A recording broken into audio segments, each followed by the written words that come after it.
The exchange is report and 4-character locator. Stations entering the 4-hour contest can also enter the 2-hour contest. Thursday, the 8th of May, the 50 MHz UK activity contest. This starts at 1900 hours until 21:30. Using all modes on the 6-metre band, the exchange is signal report, serial number and locator. And not forgetting all those times are UTC. Now on to the radio propagation report compiled by Golf 0 Kilo Yankee Alpha, Golf 3 Yankee Lima Alpha and Golf 4 Bravo Oscar. Thursday the 1st of May 2025. After the previous week's geomagnetic disturbances as described in last week's GD2RS report, the last 7 days have been relatively quiet.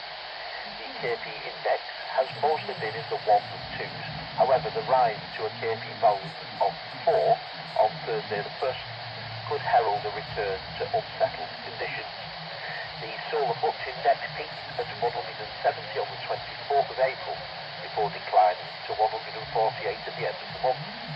HF conditions have been acceptable rather than outstanding, and many stations struggled towards DX during International Marconi Day on the 26th of April. Nevertheless, there is DX about, including Zulu Sierra 8 Whiskey, Marion Island, Tango X-Ray 9 Alpha, Austral Island, and Hotel Delta 8 Golf in the Galapagos Islands. A look at the profit propagation prediction tool will help you work out the best times for making a contact with each station and on each band. You can find it by going to the website rsgb.org/propagation-tools. Looking ahead, a large sunspot had rotated into view. Excuse me. Now been designated 4079. This region has returned and was previously sunspot region 4055. It has already emitted an M-class solar flare, and we may expect greater activity as it becomes more Earth-centric over the next week. NOAA predicts that the solar flux index will climb again in the coming week, perhaps rising between 160 and 165. Geomagnetic disturbances are also due to rise, with the KP index forecast to reach 5 on the 5th and 6th of May. If this becomes a reality, expect lower magnitude frequencies and poorer HF patterns, especially over the poles as the KP index rises. Finally, this week traditionally marks the start of the sporadic E-season, so keep an eye on 10 metres and 12 metres for short and medium range openings into Europe. Now the VHF and up propagation news. Again, this was compiled by Golf 3 Yankee Lima Alpha and Golf 4 Bravo Alpha Oscar.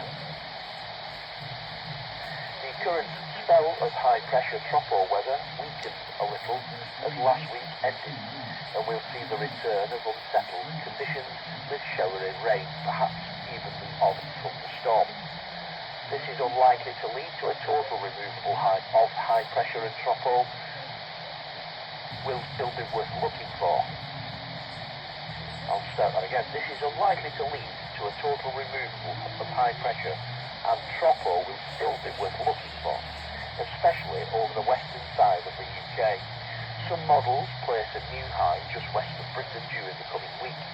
This means that the rain prospects are not great, although probably just enough for a hint of rain to gather in any isolated heavy showers. The HF band sounded a bit watery at times last week, which is a classic sign of potential aurora to explore on the higher bands. Look out for aurora in the coming week if the KP index climbs above 5. Meteor scatter is worth thinking about, and after last week's layering, we have now the Eta Aquarids shower peaking in the early hours of the 6th of May. Can't give them that Remember food. that sporadic ionisation is likely to